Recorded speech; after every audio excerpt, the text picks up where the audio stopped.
Колись тут був середньовічний рекет. Графи будували замки, щоб контролювати річку, і збирали мито з кораблів, які пропливали повз. Але сьогодні ця долина – спадок ЮНЕСКО, символ історії, краси і культури.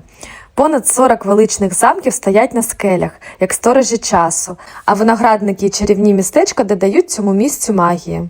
Так, це долина річки Рейну, і тут курсують різноманітні круїзи.